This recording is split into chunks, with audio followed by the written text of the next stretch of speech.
écoutez, bonjour à tous. Est-ce que vous voulez bien me faire un petit pouce de... Voilà, super, bravo. Écoutez, en tout cas, je pense que Caroline et Fabien sont comme moi ravis de voir des vrais visages, des vrais gens. Voilà, donc merci d'être venus, en tout cas jusqu'à Bordeaux et de passer ce temps avec nous en tant que partenaire de la profession. C'est vraiment super sympa. Voilà, alors le titre de l'atelier, donc c'est renforcer la position de l'expert comptable au centre du village. On va dans quelques secondes se présenter, mais rapidement en introduction, vous avez vécu une période ces 18 derniers mois qui était complètement folle. Vous avez pris une place absolument alors que vous avez renforcé en fait une place que vous aviez d'être très proche de vos clients. Vous êtes devenu complètement indispensable et vous teniez le pouls de vos clients pendant toute cette période. Et quelque part, l'idée de cet atelier, c'est-à-dire cette place que vous avez confortée, consolidée, donner quelques clés sur comment aller renforcer encore et maintenir cette position que vous avez acquise, où en fait vous êtes rendu complètement indispensable pour vos clients. Voilà, donc ça c'est le but de l'atelier. On va se présenter. Alors moi je suis ravi d'être accompagné de Caroline et de Fabien. Caroline, est-ce que tu veux bien commencer par te présenter? Alors, est-ce que vous m'entendez tous? Oui, ok. Bonjour à tous. Déjà, c'est un exercice avant de me présenter un peu bizarre parce que c'est vrai qu'avec les casques, c'est assez étrange. C'est sympa de se retrouver en vrai, mais du coup, on a un peu l'impression d'être, comme on disait avec Fabien, dans un bocal. Mais bon, voilà, on va essayer d'être à la hauteur.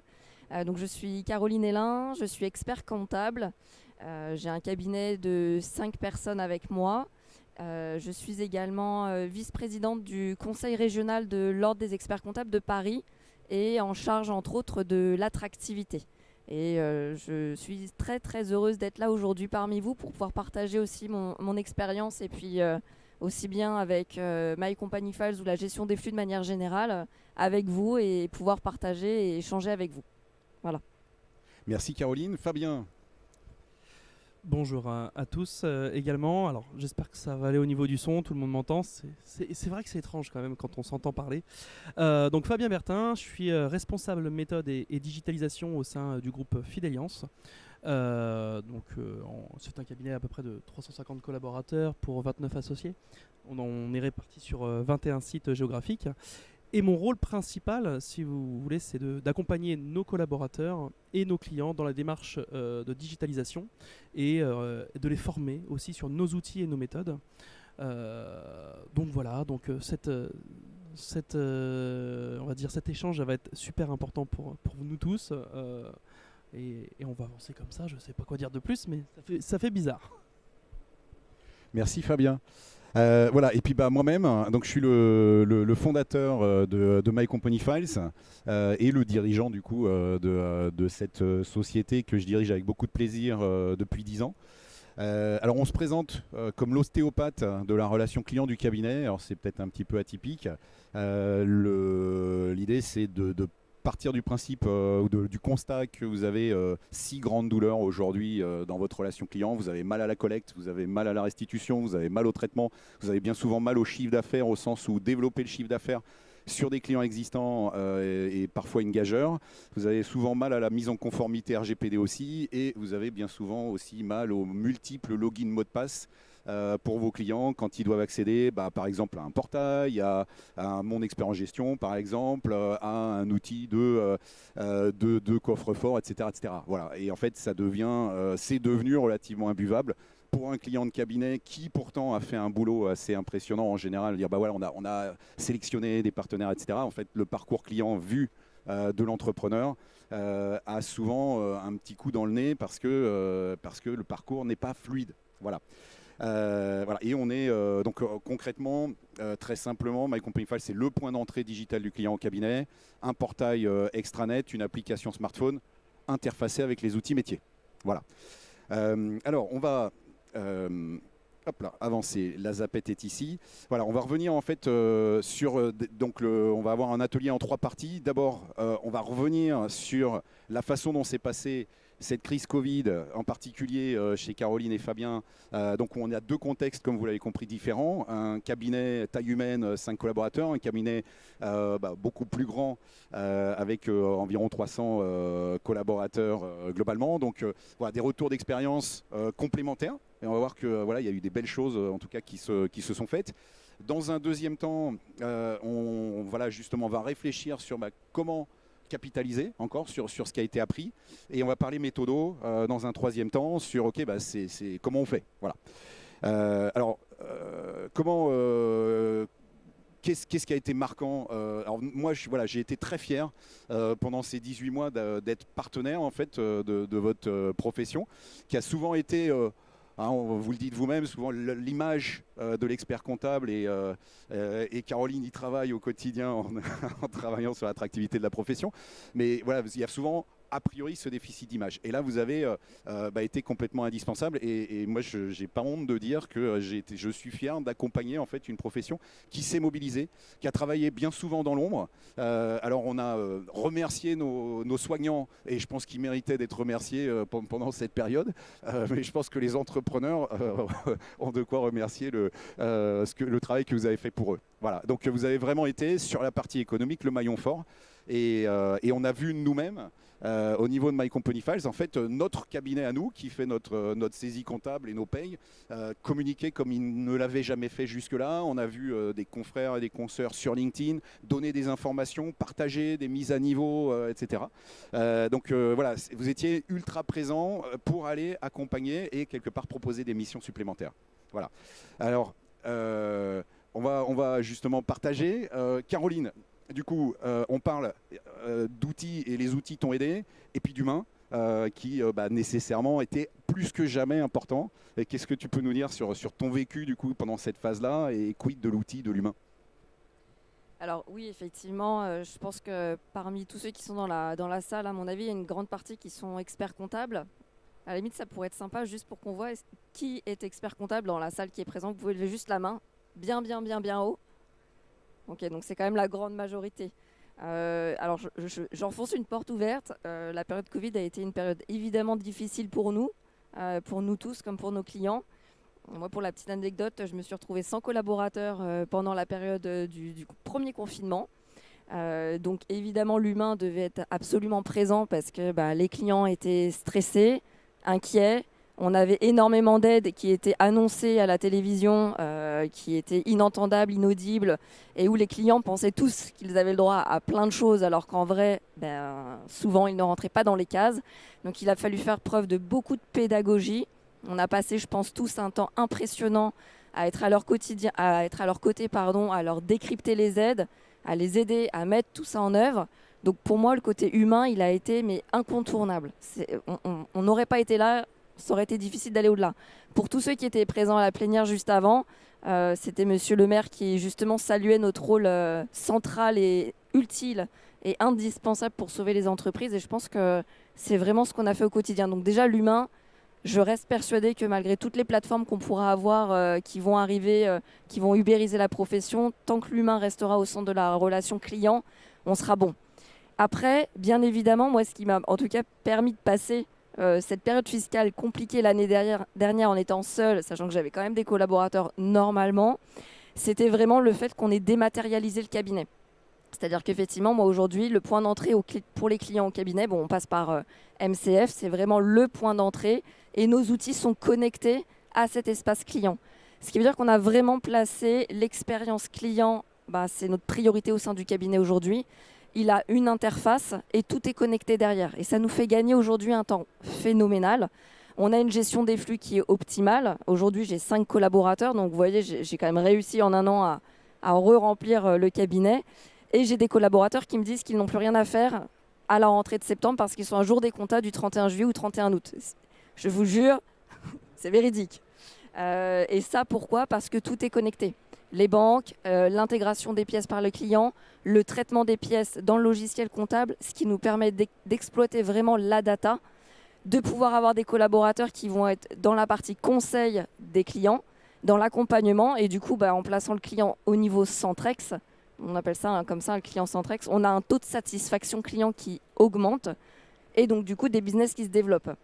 Et d'ailleurs, si je peux me permettre un petit parallèle, bon, ça c'est plus sur ma branche que je fais au niveau de l'attractivité à Paris. On souffre beaucoup effectivement d'une image qu'il faut qu'on redore, etc. Et en plus, on a un métier incroyable, donc on va y arriver. Mais le fait d'être connecté et d'avoir des flux, une gestion des flux optimale au quotidien, vous permet justement de continuer à développer vos cabinets, donc à développer votre chiffre d'affaires, vos marges, sans forcément toujours embaucher. Donc je pense que c'est vraiment quelque chose qu'il faut savoir prendre, intégrer cette notion de gestion et de maîtrise des flux pour vous structurer, pour vous développer et en plus pour être attractif vis-à-vis de vos collaborateurs de demain. Voilà. Merci Caroline. Du coup, j'ai entendu beaucoup gestion des flux, maîtrise des flux en fait, sur finalement ce qui t'a beaucoup aidé à passer cette période quand même du coup complexe. Ah oui, totalement, mais totalement. Surtout quand on se retrouve tout seul à gérer tous ses clients. Et je tiens à préciser que tous mes bilans sont sortis en temps et en heure. Donc je ne sais pas encore comment j'ai fait. Mais le fait qu'effectivement tout soit interfacé m'a fait gagner un temps précieux et m'a aussi permis de pouvoir répondre au téléphone à mes clients toute la journée, 7 jours sur 7, mais au moins j'étais présente pour mes clients. Oh, et tu as l'air en forme encore, donc c'est... Ça va, je la pêche. Fabien, de ton côté. Alors, qu'est-ce que je vais dire de plus ? Je pense que Caroline a bien parlé. Alors, pour ma part, ce qui est différent, c'est que moi, je ne produis pas.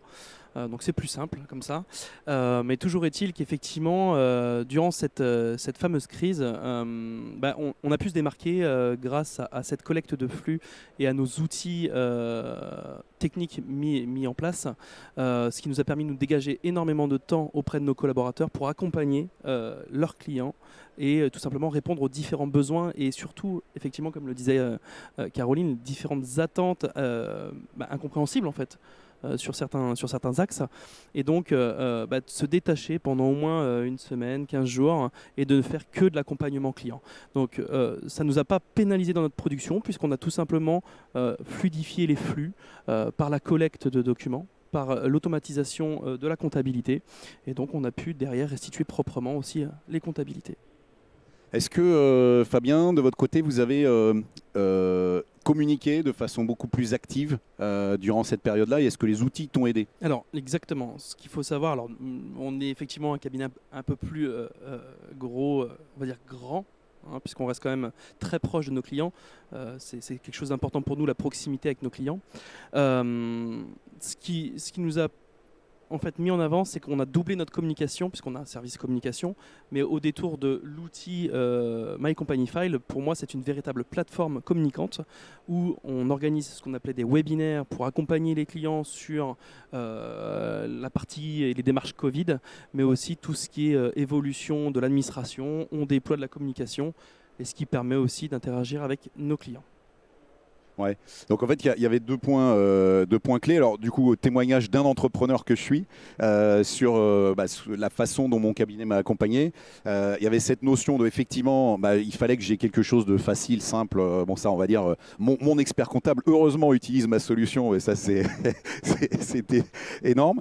Mais du coup, maîtrise des flux, 2, communication avec une notion d'information ciblée. Tout ce que vous avez poussé, vous, comme information, cher client, voilà où on en est sur, oui, non, il y a des effets d'annonce, mais concrètement pour vous, dans votre quotidien, voilà comment ça va se passer. Ce qu'on a vu aussi, c'est des usages, alors d'une fonctionnalité en l'occurrence qu'on propose qui permet d'aller sonder les clients. C'est des formulaires et typiquement avec tous les dispositifs qui étaient proposés, on a des clients dont par exemple Fabrice Sevoir que vous connaissez peut-être, qui intervient assez régulièrement par ailleurs, qui a utilisé cette notion de tiens, je vais présenter les dispositifs au travers de questions à choix multiples et demander aux personnes de confirmer ça m'intéresse, enfin, j'ai besoin de tel ou tel accompagnement. Donc voilà, sonder et puis donc accélérer la partie flux.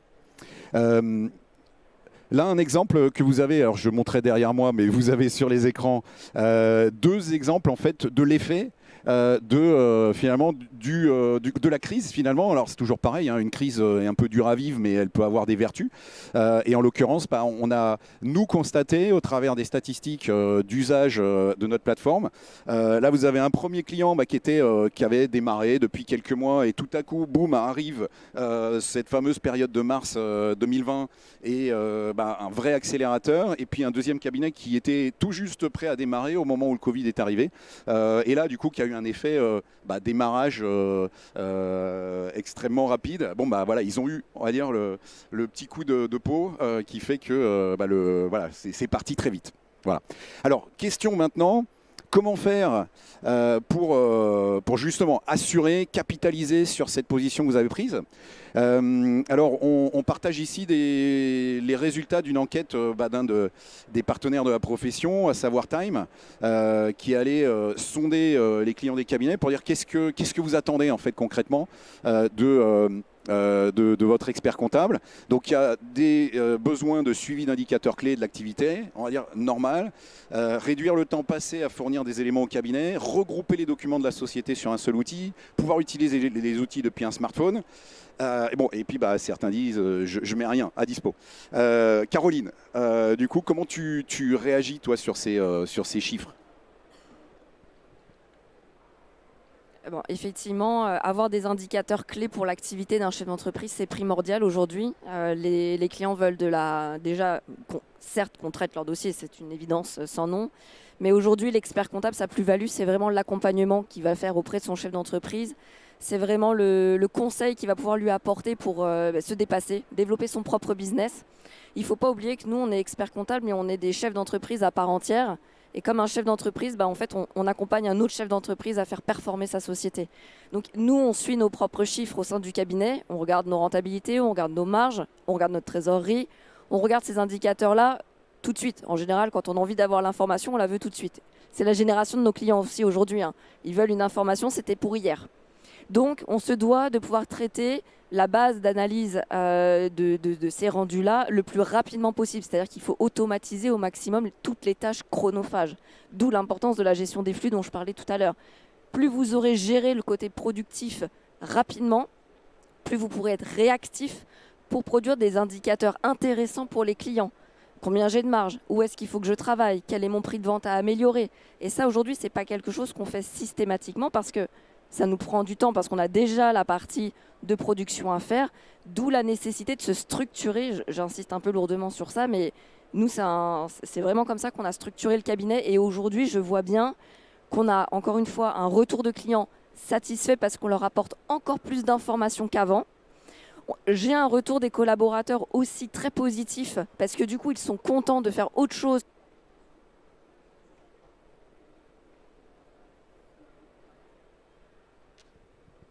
J'ai rien fait, j'ai envoyé des ondes.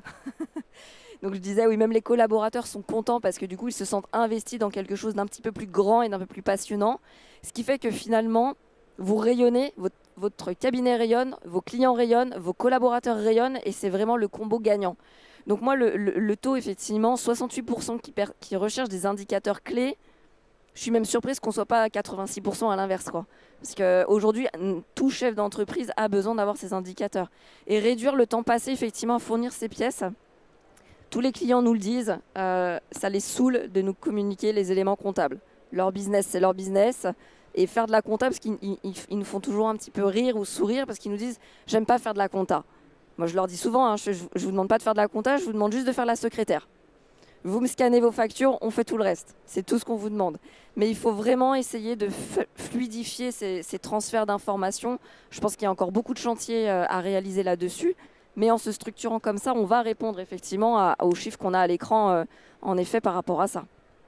Et puis alors, le côté smartphone, moi perso, je suis très communicante. Aujourd'hui, on fait tout avec son smartphone, on peut l'avoir partout. Et je vais même vous partager une petite anecdote assez rigolote parce que ça m'avait fait sourire. J'avais récupéré une fois un client dans le BTP qui venait d'un cabinet assez important, d'un certain âge. Donc, j'ai eu un réflexe naturel de me dire « lui, à mon avis, ça ne va pas être facile de lui vendre, entre guillemets, parce que je ne la vends pas, je la mets à disposition, mais l'application smartphone ». Il était venu avec son épouse et donc je lui explique un peu la manière de travailler au sein du cabinet. je vous le cite, hein, d'accord? Donc ne voyez en rien quelque chose de vulgaire de ma part, mais je vous le cite. Il m'a répondu, mais c'est génial. Moi, j'adhère totalement au principe parce que ma femme m'engueule tout le temps quand je regarde les chiffres de la société quand je suis en vacances, alors que là, je pourrais me poser aux chiottes tranquille en regardant mon smartphone. Donc c'est véridique et je vous assure que c'est un client BTP qui est ravi aujourd'hui d'utiliser toute la partie dématérialisée alors qu'il avait toujours tout fait jusqu'à présent papier. Donc voilà, c'est vraiment nécessaire et utile. Fabien, est-ce que tu veux ajouter quelque chose? Très belle anecdote là-dessus, je ne peux pas ajouter mieux.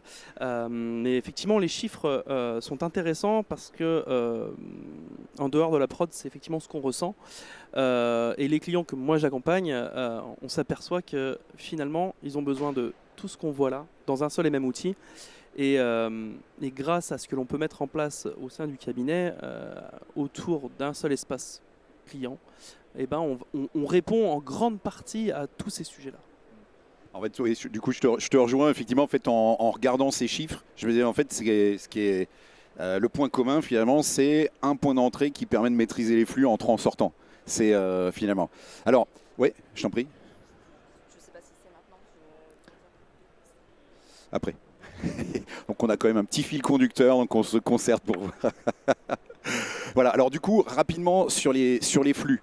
Alors peut-être certains étaient hier sur la keynote de MyUnisoft, Gauthier Roussel d'Espace Innovation intervenait en parlant de flux. Alors en l'occurrence, on a fait ce travail en commun avec Gauthier Roussel de faire la cartographie complète des flux entrants-sortants d'un cabinet.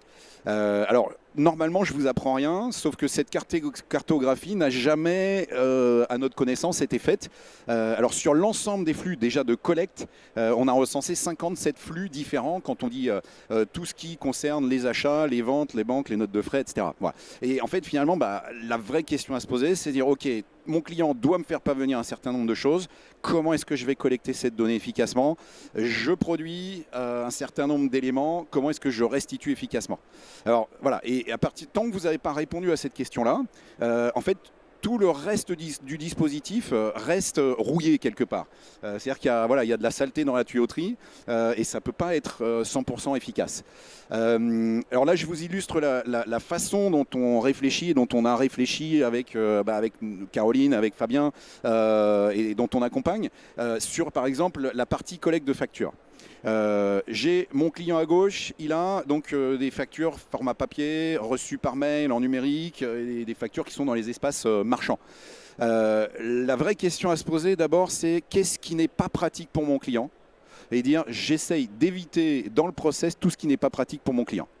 Voilà, pour aller ensuite dire, maintenant, je ne dois surtout pas oublier mon collab. Si mon collab reçoit 50 mails par jour, 70 mails par jour avec que de la pièce jointe qui doit ouvrir, traiter, classer, ou classer, traiter plutôt dans l'ordre, c'est pas bon. Donc même si c'est pratique pour le client, l'objectif c'est que non, le pont de j'ai reçu une facture depuis sur mon smartphone par mail, je transfère au cabinet sur la boîte mail du collab, c'est pas bon. Et par contre, je suis entrepreneur, je suis sur le quai du RER, transféré, dépôt caroline1.fr et ça arrive sur la plateforme. Là, on est dans quelque chose qui est vertueux. Donc l'objectif, c'est vraiment de dire, on cherche à avoir un schéma optimal, alors qui va permettre, dans lequel on va embarquer 80, 90%, 95% des clients. Il y aura toujours une exception, mais l'objectif, c'est d'aller chercher un process qui soit le plus uniforme possible, qui va déverser dans une plateforme, qui va pouvoir envoyer dans les outils de production et être accessible en consultation par les clients. Bien sûr. Je voudrais juste compléter, vous m'entendez? Ouais, c'est perturbant. Ce qui est pas mal aussi comme argument, je dirais, de communication auprès de son client qui fonctionne pas mal, c'est aussi la notion de sauvegarde des données.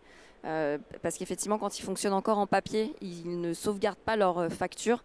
Et de pouvoir fonctionner de manière dématérialisée, ça leur sécurise quand même leurs données. Pour la suite, il ne faut pas oublier qu'en cas de contrôle fiscal, ils peuvent remonter sur pas mal d'années. Moi, je prenais toujours l'exemple d'une entreprise qui a un incendie et qui perd ses données. C'est très compliqué derrière à reconstituer. Et maintenant, en plus, en autre argument de taille, on a aussi la facture électronique qui va arriver dans quelques années et dans laquelle tous nos clients seront concernés et devront mettre en place tout ça, et nous les premiers d'ailleurs. Alors j'aime bien en anecdote quand même, parce que par rapport à l'incendie, c'est vrai que l'incendie en papier, sauf si on a fait des copies archivées, etc. Et là, on est d'accord que c'est extrêmement compliqué. Il se trouve que nous étions sur le site principal chez OVH, qui a brûlé à Strasbourg, et que merci en l'occurrence l'informatique, la sauvegarde qui était externalisée a permis de rétablir le service. Voilà. Donc voilà, l'exemple de l'incendie était pas, on n'en avait pas parlé, mais il est révélateur finalement d'une efficacité quand c'est bien fait. C'est toujours pareil, il faut qu'il y ait cette sauvegarde qui soit en place et de travailler avec des gens qui sont sérieux. Voilà. Alors maintenant, donc premier objectif, maîtriser les flux. Deuxième sujet, à partir du moment où j'ai maîtrisé non pas les outils, on avait corrigé puis on a envoyé la présentation un petit peu tardivement à l'organisation, mais surtout j'ai mis en place les outils qui permettent de maîtriser les flux. Je gagne du temps. Caroline, c'est intéressant que tu nous partages justement le temps que tu as pu gagner toi à ton niveau. Et parce que j'ai le temps, je peux aller vendre de la nouvelle mission. Et c'est pas un gros mot de vendre de la nouvelle mission, parce que vos clients en ont besoin. Enfin, vous n'êtes pas des vendeurs de tapis. Et j'ai besoin en tant qu'entrepreneur d'être accompagné à plein de niveaux par mon expert comptable. Du coup, Caroline, est-ce que tu veux bien revenir sur la notion de temps? Parce que souvent, on ne nous croit pas quand on dit qu'on peut gagner du temps. Oui, mais effectivement, avec plaisir. Donc nous, on a fait le choix il y a 1 an, c'était juste à un moment du Covid, de tout interfacer au niveau de nos outils, au niveau du cabinet. Alors, c'est vrai que j'ai fait un choix stratégique en investissant dans un logiciel de comptabilité qui est très structuré au niveau de l'intelligence artificielle et de la reconnaissance de facturation. J'ai remplacé des collaboratrices je dirais pas débutantes, mais qui n'ont pas su se développer, on va dire techniquement, par ce logiciel-là. C'était une stratégie d'entrepreneur.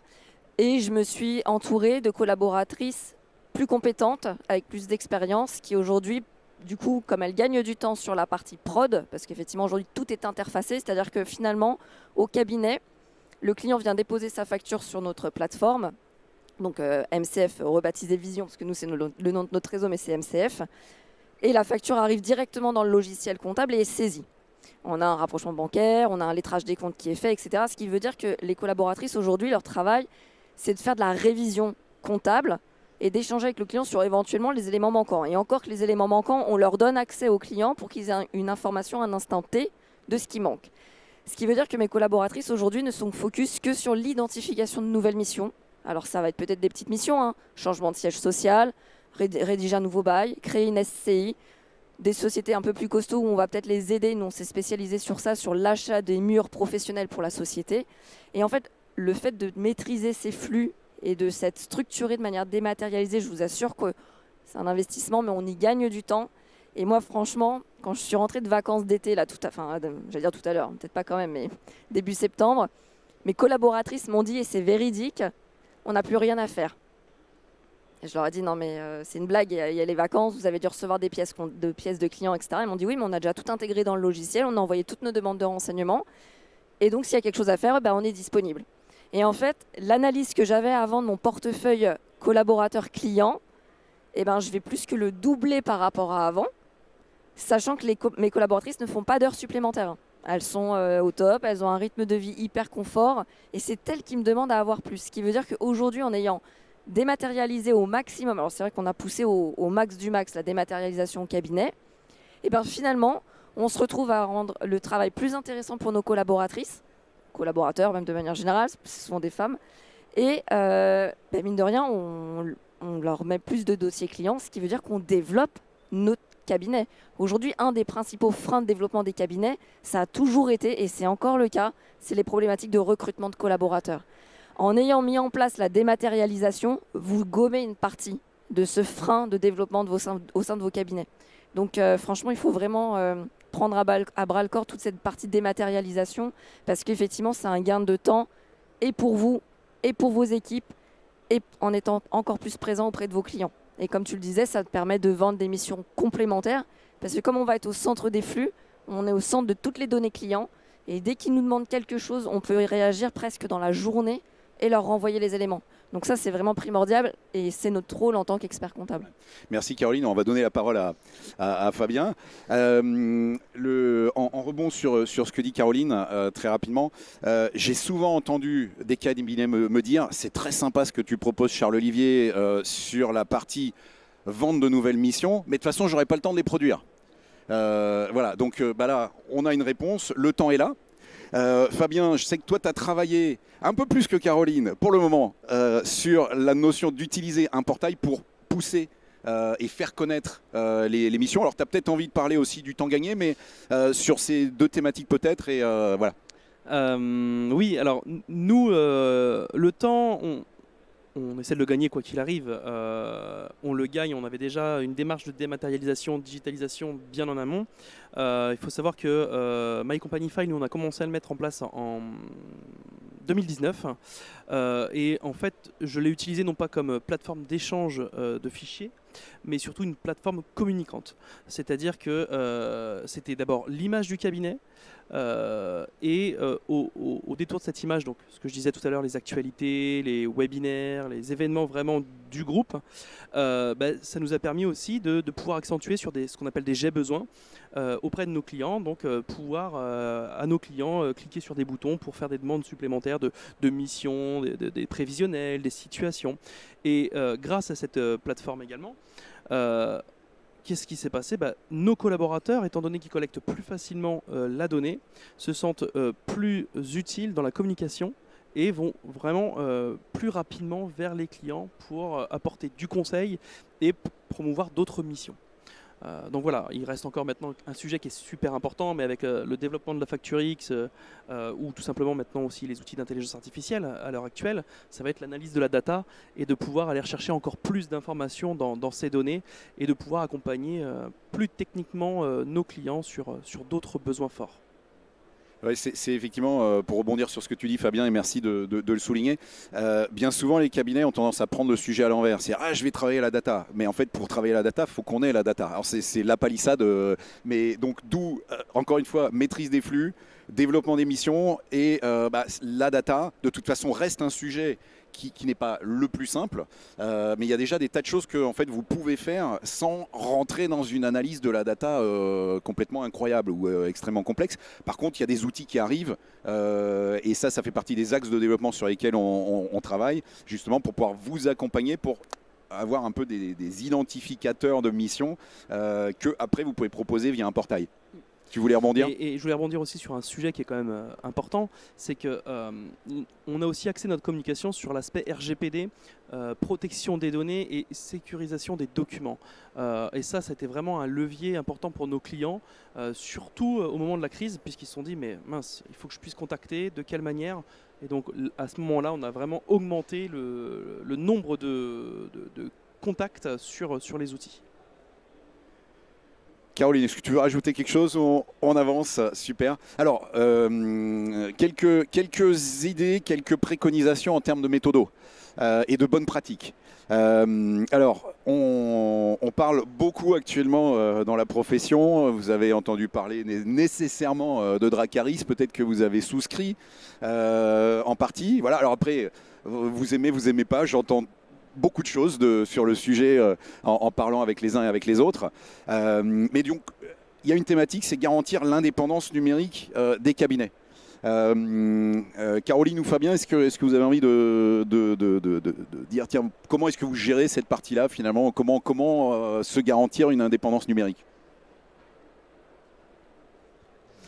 J'y vais. Je prends la parole pour la première fois, ça va aller vite moi. Du coup, moi l'indépendance, je la vois surtout plutôt au niveau des différents outils que je vais aller rechercher. C'est pas pour garantir une indépendance, c'est surtout pour garantir le fait de travailler avec les meilleurs et d'aller piocher ce dont j'ai besoin auprès des meilleurs et de compiler le tout sur une seule, entre guillemets, et même plateforme communicante. Donc à partir de là, j'ai un outil de production unique, je vais avoir un outil d'intelligence artificielle différent. J'ai du My Company File pour effectivement discuter, communiquer avec mon client. Et puis, je vais avoir d'autres outils collaboratifs, des outils de gestion pour mes clients également. Donc, pour moi, je le vois plutôt comme un tremplin de pouvoir aller chercher les meilleurs outils et ne pas être tributaire que d'un seul éditeur ou un seul secteur marchand, on va dire. Caroline. De toute façon, l'outil parfait n'existe pas et je crois qu'il n'existera jamais. Moi, l'indépendance numérique, je pense que je vais avoir une vision plus politique du sujet.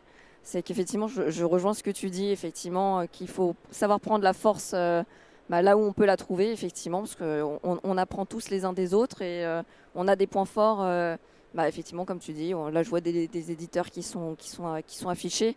Par contre, effectivement, la notion de dépendance, à l'inverse, est quelque chose qui me rebute au possible. Et alors pour le coup, tu parles de Dracaris. Moi, je souligne l'effort du Conseil supérieur d'avoir voulu, en tout cas, réagir par rapport à ça, par rapport à des gros engins d'éditeurs qui finalement on a l'impression d'être nous experts comptables au service des éditeurs alors que c'est nous en fait leurs clients et en tant qu'expert comptable j'aime pouvoir choisir les prestataires avec qui je travaille, j'aime pouvoir être considéré comme un client lambda, tout comme nous on considère nos clients de manière égale. Et effectivement être libre du choix que je vais faire des outils et des partenaires avec qui je travaille. Donc je rejoins Fabien parfaitement sur le fait qu'il faut savoir s'enrichir un petit peu de tout le monde, pas mettre ses œufs dans le même panier. C'est le premier conseil qu'on donne à nos clients aussi. C'est pareil pour nous. Et puis j'ai pas grand chose d'autre à rajouter sur le sujet. Alors je vais juste rajouter un tout petit mot parce que c'est notre vécu. On fête ce soir nos 10 ans. Voilà, donc on est encore là, on est en forme, on est rentable, etc. Donc on est ravis et grâce à des gens qui nous ont fait confiance et ça c'est top. Mais qu'est-ce qu'on a galéré pour arriver à s'interconnecter, à faire notre trou auprès en fait des autres éditeurs de la profession. Ça c'est notre vécu à nous. On a vraiment été alors au bénéfice de certains de vos confrères. Alors vous connaissez probablement Jean Saffort, beaucoup, qui nous a vraiment ouvert ses serveurs pour qu'on puisse aller regarder comment fonctionnait son logiciel de production, comment on pouvait aller s'interfacer. Voilà, donc ça, on ne souhaite pas aux autres d'avoir à le faire et c'est pas vertueux pour vous au niveau de la profession. Donc vous avez un enjeu et quelque chose que vous devez systématiquement demander à vos éditeurs, c'est je veux des API. L'API, c'est simplement la capacité de faire communiquer deux logiciels entre eux. Exemple, j'ai besoin de pouvoir récupérer les bulletins de salaire qui sont produits dans la solution de production sociale. Moi, My Company 5, je vais juste envoyer ce qu'on appelle une requête pour dire tiens, donne-moi la liste des bulletins de salaire pour le numéro de SIRET machin. Je vais prendre que ceux que j'ai pas encore. Voilà, ça c'est comme ça que ça marche cette automatisation. Donc là, vous avez une responsabilité individuelle qui fait qu'après le mur avance en poussant tous ensemble. C'est que ça fait bouger les lignes. Et bien souvent, en fait, la question est posée que par quelques-uns. Et là, moi, j'ai vu les faits. Quand plusieurs cabinets vont voir un prestataire qui n'a pas forcément envie d'ouvrir, mais que c'est il y en a 1, 2, 3, 4, 5, 10, 20. Là, il se passe quelque chose. Voilà, donc ça, c'est mon vécu à moi de petits partenaires, petits poussés qui a fait beaucoup d'efforts pour arriver à avoir quelque chose qui aujourd'hui fonctionne. Tu sais, on est comme nos clients, on n'aime pas avoir des trucs partout. On aime bien avoir tout dans un même endroit et que ce soit connecté. Voilà, c'est une bonne idée. Alors, deuxième, donc premier élément de bonne pratique, cherchez à avoir des partenaires qui sont le plus interconnectables possible. Après, vous faites ce que vous voulez. L'objectif, c'est d'être libre, de ne pas être dépendant, comme tu disais, Caroline. Alors là, encore une fois, la palissade, définir des objectifs SMART. Alors vous connaissez très probablement le terme, il faut que ce soit mesurable, il faut que ce soit défini dans le temps. Et bien souvent, en fait, vous avez ce côté cyclique dans votre activité, de dire j'ai une fenêtre de tir entre mes deux périodes fiscales, et ce qui fait que vous avez moins une culture projet que d'autres professions. Culture projet, c'est j'ai besoin de lancer 1, 2, 3 projets qui sont prioritaires pour moi, et je vais me fixer un objectif, comme par exemple dire je veux 80% de mes clients qui utilisent le portail client d'ici telle date. Et ça, c'est un objectif SMART, si tant est que le pourcentage que vous mettez est atteignable. Voilà. Donc nous, ce qu'on préconise à nos clients, c'est de dire sous 12 mois, cherchez à avoir 80% de vos clients qui utilisent le portail. On a des clients qui sont à 98, 99%, d'autres qui sont à 30%. Donc ceux-là, on les accompagne, on les reprend, etc. Et en moyenne, le taux d'usage de nos clients cabinets, c'est 70%. Voilà, mais objectif, vraiment définir des objectifs. Alors, générer l'enthousiasme des collabs, voilà, faut les embarquer avec vous. Donc là, on a de l'accompagnement là-dessus, des supports. Il faut prendre le temps de le faire. Ça prend pas forcément beaucoup de temps, mais il faut avoir fait le job. Fabien, du coup, dans une structure assez large, peut-être un petit retour sur comment tu as accompagné des salariés qui du coup vivaient depuis des années dans une structure. Alors, pour ma part, j'ai accompagné, on va dire, 80 collaborateurs précisément sur cette démarche de digitalisation. On a fait des formations, on a accompagné aussi les clients et le but c'était de se dire, ben voilà, à partir de tel jour, on va activer, on va travailler tous ensemble, on va essuyer certains plâtres quand même, mais on va avancer, on va aller de l'avant et finalement tout se fait. Par contre, ce qui a été très très important, ça a été vraiment de fédérer tout le monde, du collaborateur qui veut aller de l'avant, qu'un collaborateur qui est très réfractaire au changement. Moi personnellement, c'est le meilleur collaborateur, celui-ci, parce que je l'embarque sous mon aile et j'avance avec ce collaborateur-là. Et du coup, finalement, ça paye et nous on le voit aussi au niveau de nos statistiques d'utilisation. Voilà. C'est quelque chose que Caroline, tu veux peut-être rajouter quelque chose là-dessus. Alors du coup, tu as eu un moment sans collab, tu es arrivé avec des nouveaux, peut-être que c'était plus facile du coup tout de suite de les mettre dedans. Alors c'était plus facile, oui et non, parce que c'était des anciennes collabs, enfin des personnes qui évoluaient déjà dans des cabinets comptables, donc qui avaient les habitudes de travail classiques, je dirais, qui évidemment, quand je leur ai présenté la stratégie du cabinet, parce que bon, moi je suis plutôt assez communicante sur ça, même avec mon équipe, je pars du principe qu'on est dans le même bateau, je suis le capitaine, mais je vais pas très loin si j'ai pas mes petits matelots avec moi. Donc quand je leur ai présenté le projet, elles étaient effectivement motivées. Quand on l'a mis en place, c'était une autre histoire. C'est-à-dire que tous les jours, ça râlait, tous les jours, il y avait des remarques, etc. Et c'était à moi, en tant que chef d'entreprise, de pouvoir être moteur en leur disant tout changement nécessite un peu d'investissement. Il faut laisser un petit peu le temps au temps et vous allez voir, vous allez y gagner. Et en fait, ça n'a pas traîné finalement. Au bout de 2-3 mois, elles ont commencé à me dire on commence à voir qu'on gagne du temps sur toutes les TVA mensuelles. Et puis au bout de 6 mois, c'était finalement, aujourd'hui, quand il y a un client qui nous demande une situation comptable, finalement, on peut la faire quasiment immédiatement. Donc finalement, c'était pas mal. Et quand j'ai fait mes entretiens individuels, je les ai faits sous un autre format cette année, c'était vraiment participatif. Quand je leur ai demandé quelle a été la plus grande difficulté qu'elles ont eue cette année sur le cabinet, les 5 personnes m'ont dit le changement de logiciel. Et derrière, la deuxième question, c'était est-ce que vous pensez que ce changement était nécessaire? Est-ce qu'on aurait pu faire ça différemment? Unanimement aussi, elles ont dit c'était un changement nécessaire à faire pour les clients et pour la structuration du cabinet. Donc finalement, on est content d'avoir participé à ce changement positif. Merci. Alors, et nous, ce qu'on constate aussi, c'est une corrélation directe. Alors d'ailleurs, on a une statistique sur la plateforme qui permet de voir le taux d'usage par collaborateur. Et en fait, il y a une corrélation directe entre le collaborateur et le taux d'usage des clients sur la solution. Donc, très intéressant ce que tu disais, Fabien. Effectivement, j'ai découvert, il n'y a pas très longtemps, qu'une des techniques de conduite du changement, c'est de prendre un réfractaire et d'embarquer le réfractaire pour que ce soit en fait le gars qui devient moteur derrière. Donc merci pour le partage, parce qu'il y a la théorie dont j'avais entendu parler, puis je vois qu'il y a la pratique aussi qui est intéressante.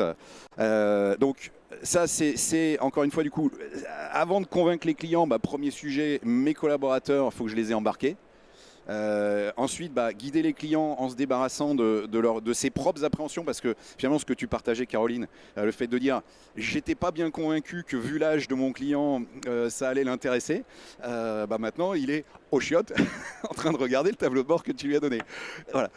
Mais en fait finalement on se met nous-mêmes des barrières, et t'es pas la première à me dire je m'attendais pas à ce que ce client soit en fait une cible pour l'usage de cette solution. Donc en fait, aujourd'hui, ça, c'est souvent des fausses croyances. C'est-à-dire, je sais que c'est pratique à utiliser et il n'y a aucune raison, finalement, pour quel que soit le profil, que ce ne soit pas utilisé. Donc il y a souvent, en fait, ces propres appréhensions qui vont déteindre sur le client. Bon, puis déployer avec méthodologie. Alors, nous, on a une préconisation, 3 règles de bon sens. La première, traiter les sujets par ordre décroissant de douleur. On revient sur la notion d'ostéopathe. Je fais beaucoup de courses à pied. Et quand je vais chez mon ostéo préféré, il me dit en général, où est-ce que tu as mal ? Alors j'ai mal au dos, j'ai mal au genou, j'ai mal au tendon d'Achille. Et là, il me dit, où est-ce que tu as le plus mal? Parce qu'on ne va pas travailler partout en même temps. Voilà. Et en fait, je lui suis redevable aujourd'hui de pouvoir faire un certain nombre de kilomètres sans douleur, mais parce qu'il a pris les sujets aussi par ordre justement décroissant de douleur. Voilà. Donc pas chercher à tout faire systématiquement en même temps, se mettre systématiquement à la place du client. Ça, c'est pas forcément le plus naturel. En général, dans l'ordre, c'est d'abord moi l'expert comptable, puis mon collab, puis le client. Sauf qu'en fait, si le client n'a pas envie parce que c'est pas pratique, on a tout perdu. Voilà, donc le client d'abord et pas oublier le collab, qui souvent est un petit peu mis de côté quand même aussi. Voilà. Et puis, parce qu'on arrive un petit peu au bout de l'atelier, on a créé au niveau de My Company Files quelque chose qu'on appelle l'indice de rationalisation digitale, ou IRD. L'idée de ça, c'est dire que bien souvent, on entend parler de transition, de transformation digitale, etc. Et en fait, ça fait des années que vous bossez là-dessus. Et si on vous pose la question, tiens, on peut faire combien vous êtes là dans la salle à avoir plus de 4 solutions logicielles? Est-ce que vous voulez bien lever la main? Alors je vais faire comme tu as fait, Caroline, très très haut. Voilà, une majorité. Alors tiens, gardez la main en l'air. Combien vous êtes à avoir plus de 5 solutions logicielles? Ouais, il y a encore du monde. Voilà. Et en fait, bien souvent, du coup, vous avez fait un boulot, mais c'est pas encore rationalisé, c'est pas optimisé. Et l'enjeu, c'est de dire, tiens, de se poser des questions qui sont binaires, 0 ou 1. C'est-à-dire, est-ce que, donc sur la notion de collecte, pour voir le niveau finalement de rationalisation, est-ce que vous avez moins de 10% de vos clients qui vous déposent des documents en papier? Si c'est oui, c'est 1. Si c'est non, c'est 0. Alors c'est peut-être un peu dur, vous allez me dire, mais il y a un vrai enjeu. Aujourd'hui, votre matière première, elle doit arriver de façon structurée, point. C'est pas négociable en théorie. Sinon, c'est votre client qui a une usine et qui vous dit « Ah ben moi, les fournisseurs, ils nous amènent par où ils veulent. » Donc par derrière, par l'accueil, un petit peu par la fenêtre, un petit peu par la porte de derrière, voilà. Et votre cabinet, bien souvent, c'est encore ça. Alors je vous rassure, c'est pas une fatalité. Et encore une fois, 2023-2024, on aura la facture électronique. Hein. Voilà, donc l'importance de déjà juguler ces flux. Donc voilà, collecte, restitution. Donc l'objectif, c'est vraiment de mesurer, d'avoir une photo à un instant T de où est-ce que vous en êtes. Et ça permet de piloter en fait. Hein, on dit souvent, mener une action sans mesurer, on est à peu près sûr de se planter. On ne sait pas forcément où on va, à quelle vitesse on va, etc. Donc voilà. Donc n'hésitez pas.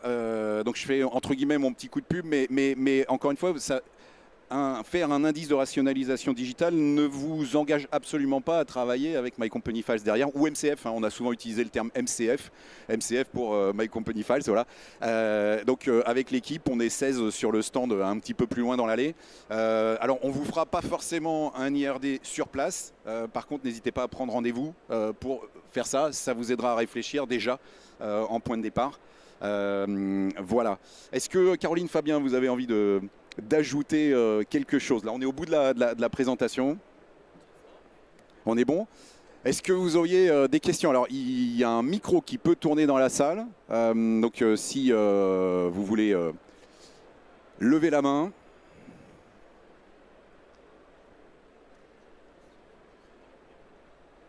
Ah bah écoutez, c'est qu'on a été super clair alors. Ou alors très ennuyeux au choix. Mais au moins, Caroline et Fabien étaient certainement très intéressants. Donc merci. Une petite question. Alors, par contre... Oui, pas une question, cher Olivier, puisque tu m'entends? Oui. C'est pas une question, c'est parce que moi je t'entends pas en fait, mais. T'entends pas? Moi j'en ai deux, mais les deux ne marchent pas.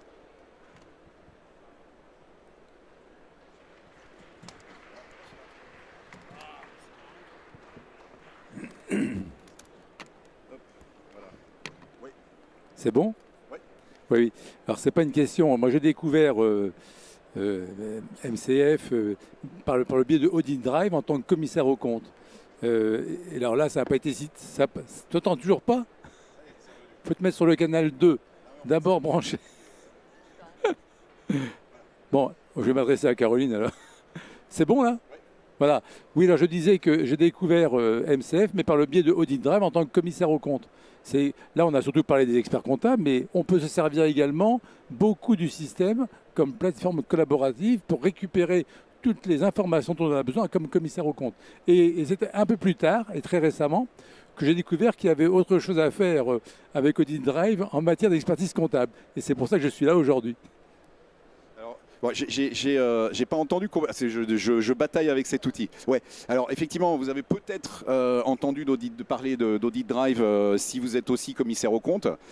Audit Drive, en fait, c'est My Company Files en partenariat avec la CNCC, qui en fait ont un petit peu, entre guillemets, le produit entrée de gamme aux couleurs de la CNCC pour respecter notamment le RGPD. C'était une des motivations de la commission innovation de la CNCC. C'était de proposer, de permettre aux confrères d'arrêter de travailler avec Dropbox et Google Drive en gros, hein, parce que vous êtes quand même sur des notions d'audit, donc des structures qui sont plutôt taillées par définition, même si elles ne sont pas forcément gigantesques. Donc voilà, effectivement, Audit Drive, c'est My Company Files. Et en fait, vous pouvez basculer d'Audit Drive vers du full My Company Files avec l'appli smartphone, etc., etc. Donc merci Jean-Pierre. C'est ce que j'ai fait. Et simplement une question, mais je pense connaître la réponse. J'ai vraiment l'impression que ce qui s'est passé avec la Covid-19, avec le confinement, a accéléré le processus. Et je pense que vous avez vous-même déployé vos activités depuis ce qui s'est passé avec la Covid. Alors j'ai pas entendu, je galère. En fait, il disait qu'avec le Covid, ça avait déployé. Alors évidemment, je vais répondre. Ils ont déployé, ça c'est certain, mais je pense que nous aussi, experts comptables, on a réussi à sortir vraiment l'épingle du jeu avec la crise du Covid, qui est très très malheureuse bien évidemment, mais qui finalement a été très salutaire aussi pour notre rôle et la nécessité de se structurer rapidement. Et tu as entendu là ce que j'ai dit ? Donc tu peux peut-être rebondir maintenant. Voilà, non. C'est vrai que en fait, on a eu un peu deux cas de cabinets. On a eu des cabinets qui ont profité en fait de cette contrainte qui était le Covid pour accélérer. Et on a un témoignage, par exemple, de cabinets qui nous disait moi j'ai gagné 2 ans et demi sur mon projet, parce qu'en fait ça a été vraiment j'ai pris la vague.